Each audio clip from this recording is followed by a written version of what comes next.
My name is Evelyn Foster. I'm 32 years old, and until about 3 weeks ago, I believed that if you built your life carefully enough, nothing really collapsed without warning. Not overnight, not without signs. I work as a project manager for a medical logistics company in Phoenix. My job is simple in theory: solve problems before they become emergencies. I deal in schedules, systems, clarity.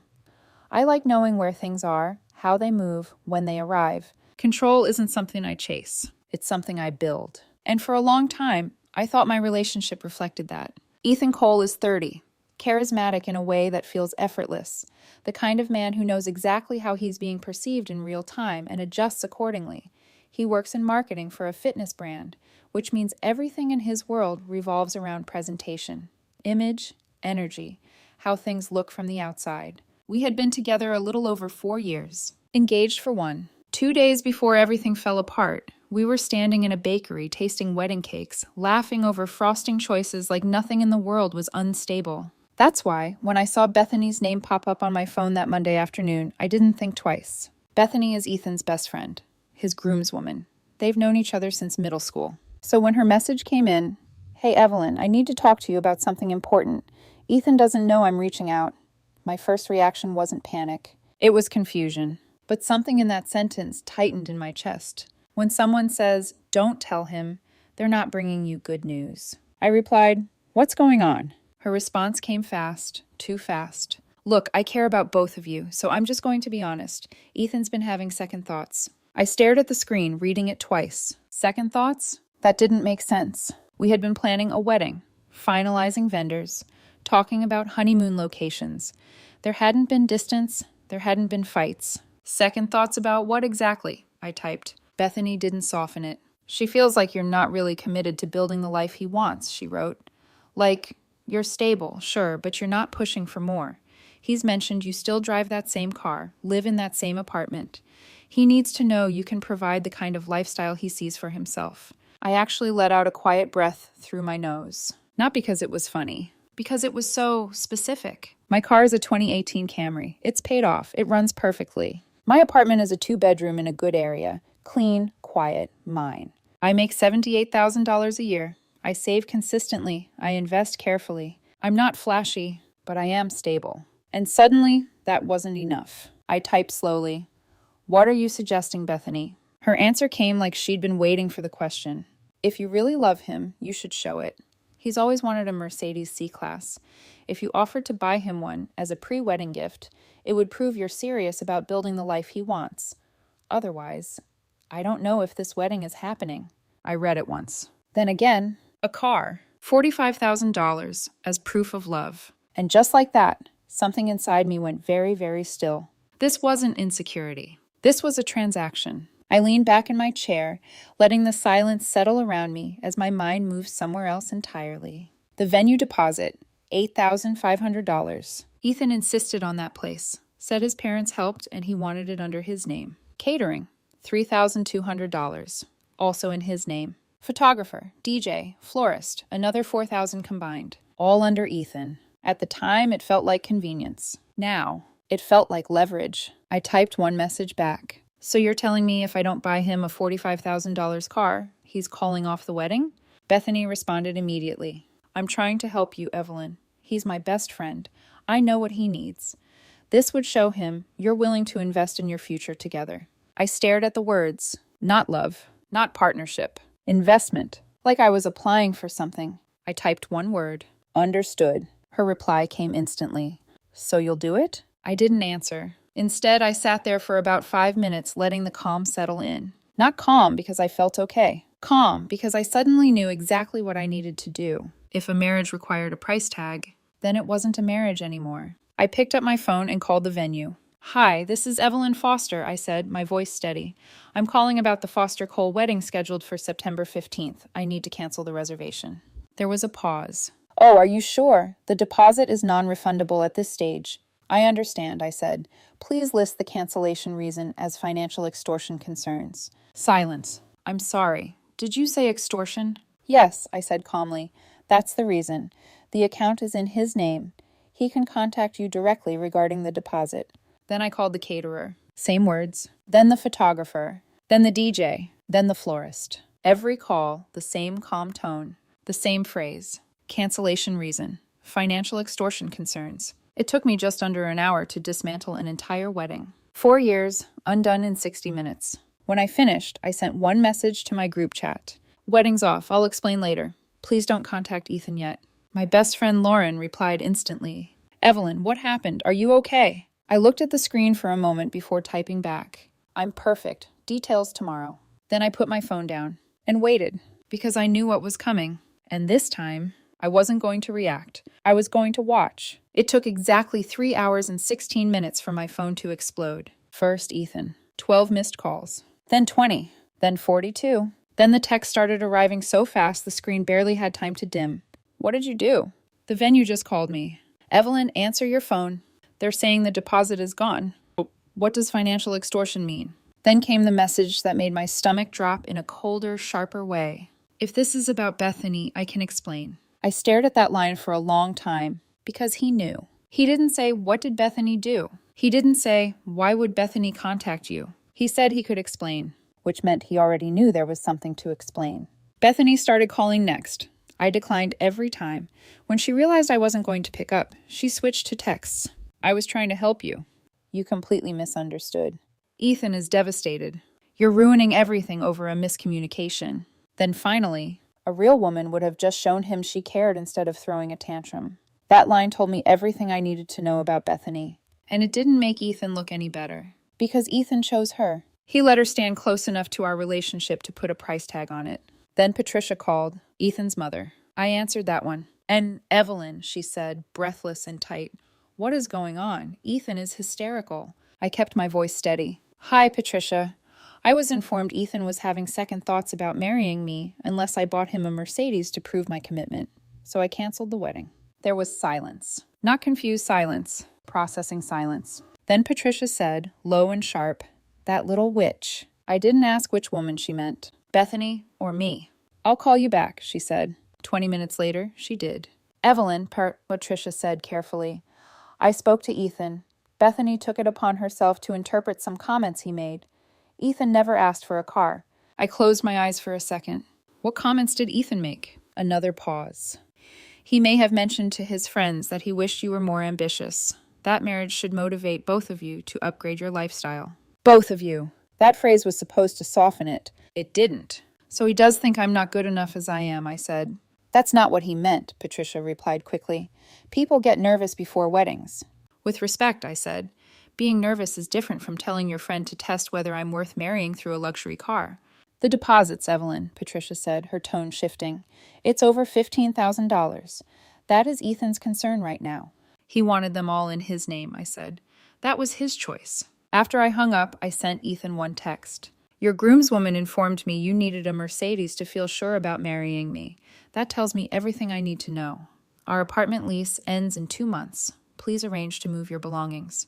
Then I turned off my phone and went to Lauren's place. This is where a lot of people start bargaining with themselves. Maybe I should talk. Maybe it's fixable. Maybe I overreacted. But once someone tries to turn your love into a financing plan, it's hard to unhear the numbers. I stayed at Lauren's for 2 nights to let things cool down. When I came back Wednesday evening, Ethan was waiting in the apartment. And he wasn't alone. Bethany stood near the kitchen island with crossed arms, her face arranged into offended innocence. Amy, Ethan's older sister, sat on the couch like she'd been appointed judge. Patricia stood by the window, one hand pressed to her necklace, already exhausted before anyone spoke. The second I walked in, Ethan started crying. Not quiet tears, not shock. Dramatic, breathless sobbing, like grief performed for an audience. How could you do this to me, he said. Everyone knows. Do you have any idea how humiliating this is? I set my keys down slowly. You humiliated me first, I said, when you discussed with your friends that I wasn't enough. Bethany jumped in fast. He never said that. You're twisting everything. I looked straight at her. You texted me that Ethan needed a Mercedes to be sure about the wedding. Bethany waved a hand, like the gesture could erase evidence. I was being dramatic. Friends talk. You don't understand how close friendships work. Amy leaned forward. Evelyn, this is ridiculous. You know how much money he's losing. The venue won't refund anything. Then maybe he should have thought about that, I said, before deciding I needed to be shaken down to be worthy of marriage. Patricia tried the softer approach. Please, let's reschedule everything. This is a misunderstanding. It isn't, I said. Ethan thinks I need to buy expensive things and upgrade my lifestyle to be marriage material. I think I'm fine as I am. That makes us incompatible. Ethan wiped his face. For the first time that night, his voice dropped into something almost adult. I never asked for a car, he said. I just said it would be nice if you were more ambitious. I looked at him. What does that mean? He blinked. What? More ambitious, I said. What does that mean? He hesitated. Just, you've been at the same company for 3 years. Same apartment, same car. It's like you're not trying to improve. I got 2 promotions in those 3 years, I said. My salary went from $62,000 to $78,000. I save $1,500 a month. But because I don't perform success loudly enough, I'm not ambitious? That's not what I meant. Then what did you mean? Silence. Bethany stepped in again, like she couldn't help herself. Look, just buy the car and fix this. Be a woman. Show him you care. I laughed once. Short. Real. A real woman doesn't need to purchase someone's respect. He's not asking you to buy his respect, Amy snapped. He just wants to feel valued. I was marrying him, I said. That was me valuing him. Then Ethan's expression changed. The tears stopped. His jaw tightened. If you don't fix this, he said, I'm suing you for the deposits. My lawyer says since you canceled everything, you're liable. Your lawyer? I asked. You already contacted a lawyer? My cousin Brad, he said. I nodded slowly. Good luck with that. I have Bethany's text explicitly stating I needed to buy you a car or the wedding might not happen. That's extortion. That's why I listed it as the cancellation reason with every vendor. For the first time all evening, no one spoke. Bethany's face went pale. Amy looked at Ethan. Patricia closed her eyes. And Ethan stared at me like he was only just realizing that I hadn't walked into that room wounded. I had walked in prepared. His voice went small. You told everyone it was extortion? I picked up my keys again. That's what it was. The next morning, I woke up to the sound of my phone vibrating against the nightstand. For a second, I forgot. Then I remembered everything at once. The canceled wedding. The confrontation. Ethan's face when the room went quiet. I reached for my phone, expecting more messages. Instead, I saw something else. A notification from my building's resident group chat. Whoever owns the silver Camry in spot 18, you might want to check your car. My stomach dropped. I threw on a hoodie and went downstairs. The scratch ran the entire length of the driver's side. Deep, intentional, not an accident. No cameras in the lot. No witnesses. No proof. But I didn't need any. I just stood there for a moment staring at it. Then I exhaled slowly, pulled my phone out, took a picture, and walked back upstairs. No reaction. No messages. Nothing. If someone wanted me to break, they were going to be disappointed. But that wasn't the end of it. By noon, the social media post started. Ethan went first. A long paragraph on Instagram, carefully written, emotionally polished, about how some people can't handle strong partners with standards, about how he dodged a bullet with someone manipulative who twisted his words and abandoned him. He didn't mention my name. He didn't have to. The comments filled in the blanks. Toxic. Financial abuse goes both ways. Men deserve better too. I knew something was off about her. I read it once. Then I closed the app. Because I knew something Ethan didn't. Truth doesn't need to be repeated. It just needs to be shown. So I posted once. No caption. No explanation. Just screenshots. Every message Bethany sent me. Line by line. If you really love him, you should buy the Mercedes. He needs to know you can provide the lifestyle he deserves. A real woman would have just done it. And then I logged out. I didn't check the reactions. I didn't respond. I let the silence do what it does best. By evening, Lauren was calling me. Evelyn, she said, half laughing, half stunned. You didn't just flip the narrative. You detonated it. I leaned back against the couch. What happened? People are turning, she said. Fast. Comments are getting deleted. Ethan hasn't posted again. Bethany locked her account. Of course she did. People like Bethany don't expect consequences. They expect control. And when they lose it, they disappear. But Ethan didn't disappear. Friday morning, I got an email. Official looking. Structured. Threatening. From his cousin Brad. It demanded I pay $15,000 for the deposits, plus $5,000 for emotional distress and reputational damage. I read it once, then forwarded it to Tom. Tom is a real lawyer, not a cousin with a law degree and too much confidence. He called me 5 minutes later, already laughing. Emotional distress, he said, because he tried to extort you? This is beautiful. Can I respond? Go for it, I said. Tom didn't just respond. He dismantled. Calm, precise, surgical. He cited state laws on extortion, attached Bethany's messages as evidence, pointed out that Ethan willingly put all deposits in his own name, assuming full financial responsibility. Then he added one more thing: Ethan's social media posts, how they could be considered defamation. And he ended with, "Any further contact should be directed to my office.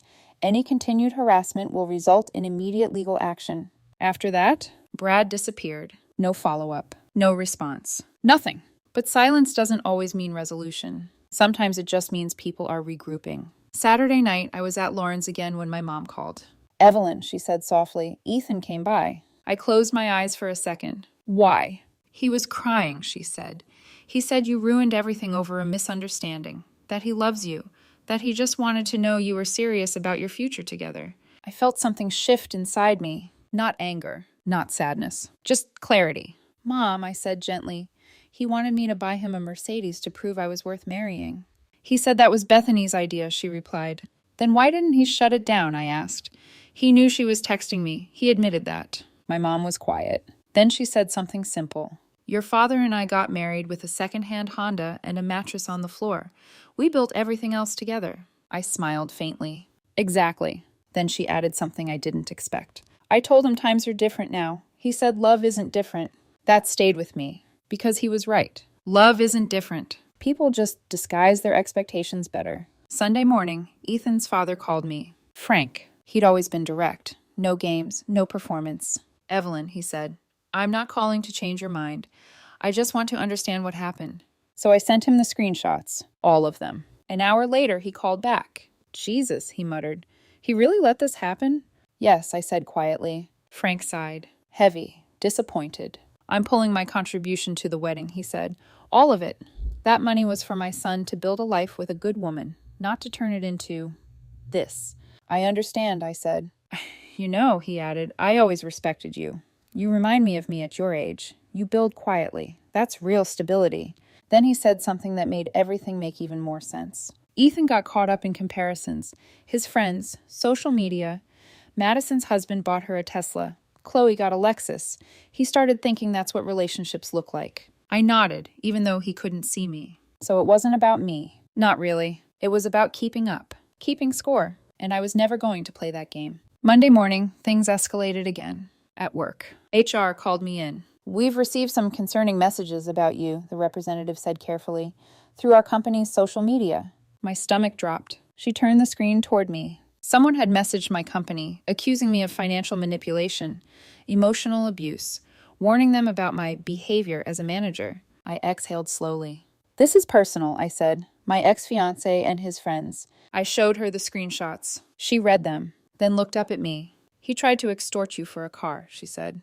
"Basically." She nodded. "We'll document this as a personal matter.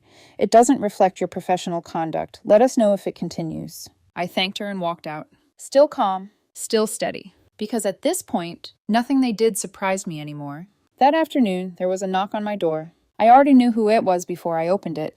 Bethany. She stood there like she hadn't just lit a match and thrown it into my life. "We need to talk," she said. "No," I replied. "We don't." "I'm trying to fix this," she insisted. "You already did enough." She stepped closer. "Look, just buy him something. Not a Mercedes, maybe jewelry, a watch, something meaningful. Show him you care." I stared at her, really looked at her, and for the first time I realized something. She didn't think she was wrong. "Bethany," I said slowly, "do you not understand this isn't about money?" "It's about security," she snapped. "He needs to know you can provide." "I can provide," I said. "I just don't perform it." Her face twisted. "But how is he supposed to know that?" I held her gaze. "By trusting me, by looking at 4 years of actions, by talking to me like an adult instead of sending you to negotiate my value." She actually stomped her foot, like a child. "You're impossible," she said. "You're throwing away something beautiful over your pride." I shook my head once. "I'm walking away from something transactional that was pretending to be love." She turned sharply, already angry. "You'll end up alone with that stupid Camry," she snapped, loud enough for the hallway to hear. I didn't respond. I just closed the door. And for a brief second, I almost smiled. Because the Camry was paid off, reliable, quiet, and unlike everything else in my life that week, it had never asked me to prove my worth. 3 weeks passed. Not in chaos, not in noise. In that strange, quiet way things settle after a storm has already decided what it's going to take with it. The numbers landed first. Ethan ended up responsible for roughly $15,700 in deposits. Non-refundable. His father followed through, pulled every dollar he had offered for the wedding. Told Ethan, very plainly, that consequences were part of adulthood. Ethan took out a personal loan to cover the credit cards. The venue eventually called me. They had a last-minute opening for another couple on our original date, but they needed both parties to sign off on releasing the booking. I agreed immediately. Ethan didn't. He held out for 3 days, trying to negotiate partial recovery. In the end, they refunded him $500 out of $8,500. He texted me after. "You could have helped me get more back." I read it, then deleted it, because that sentence alone told me everything hadn't changed. It was still about what I could do for him. Bethany didn't land any better. Once the screenshots circulated, people started talking, not just about what she did to me, but about everything. Madison came forward first, said Bethany once told her husband she was unhappy with her engagement ring. Chloe followed, shared how Bethany had tried to convince her that her boyfriend was cheating. He wasn't. Pattern recognition is a powerful thing. Within a week, the friend group cut Bethany off. No dramatic confrontation, just absence. No invitations, no responses, no access. As for Brad, the cousin lawyer, Tom made sure his firm saw the email he sent me. Apparently, using official letterhead for personal threats isn't appreciated. From what I heard, Brad wasn't fired, but he wasn't comfortable either, which in a quiet way felt appropriate. Ethan tried one last time. 2 days ago, he showed up at my apartment, holding a box. Old t-shirts, a coffee mug, things I didn't even remember leaving at his place. He looked different, still put together, still careful, but something underneath had shifted. "Just returning your things," he said. "You can leave them there," I replied, nodding toward the table. He hesitated. "And, Evelyn, can we talk?" I crossed my arms loosely. "About what?" He swallowed. I messed up. The words came out fast after that. I let Bethany get in my head. I let everything get in my head. Social media, comparisons, pressure. I didn't handle it right. I watched him. Didn't interrupt. Didn't soften. "I love you," he added. "Not your money, not any of that." There it was. The version of truth he thought would still work. I tilted my head slightly. "If that were true," I said calmly, "you would have shut it down the second Bethany suggested I needed to buy you a Mercedes." "I was confused," he said quickly. "Wedding planning. It's stressful. I didn't know how to handle it." "You knew she was texting me," I said. "You admitted that." He hesitated. "That's not... Then why was your first message to me? If this is about Bethany, I can explain." Silence. Real silence this time. Not defensive. Not performative. Just absence. Then he said it, quietly. "I thought, if you did it, it would mean you really loved me." I nodded once. There it was. Not manipulation. Not strategy. Just insecurity dressed up as expectation. "No," I said gently. "You thought if I did it, you could prove something to everyone else." He didn't argue. Didn't even try. He just looked tired. "I'm turning 30 next year," he said. "All my friends are married. They all have more. I just wanted to feel like I wasn't falling behind." I exhaled slowly. "You weren't falling behind," I said. "You were building something real. You just didn't value it." He looked down. Didn't respond. Because there wasn't anything left to say. After a moment, he nodded. Then he left. No drama, no tears. Just quiet acceptance. Yesterday, Lauren sent me a screenshot. Ethan posted a photo. Clean lighting. Controlled expression. A quote about knowing your worth and not settling. The top comment was from his father. "Maybe focus less on what you deserve and more on what you earn." I stared at that for a long time. Not because it was harsh, but because it was true. As for me, I'm doing well. Better than I expected, honestly. That $1,500 a month I used to save, I'm still saving it. Actually more now. No wedding expenses, no shared costs. Just clarity. Tom and I started looking into investment properties. Turns out, steady income and good credit open doors that flashy spending never will. Then last week, I got a message from a number I didn't recognize. "Hi, Evelyn, this is Madison. I wanted to apologize for believing Ethan's side without hearing yours.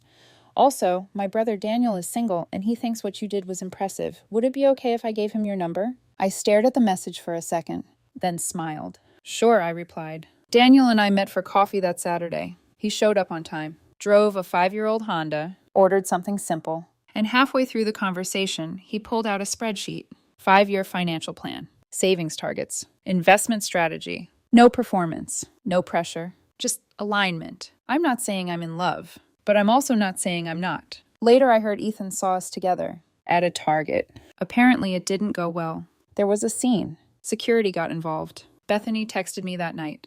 Are you seeing Daniel just to get back at Ethan? I didn't respond, but Daniel did, from my phone. No, he wrote, she's seeing me because I don't need a luxury car to understand her worth. I read that message twice, then set my phone down. Because that felt like the cleanest ending I could have asked for. Not loud, not dramatic, just clear. If someone measures your love by what you can buy them, they're not building a future with you. They're building a bill, and I was never going to be the one who paid it.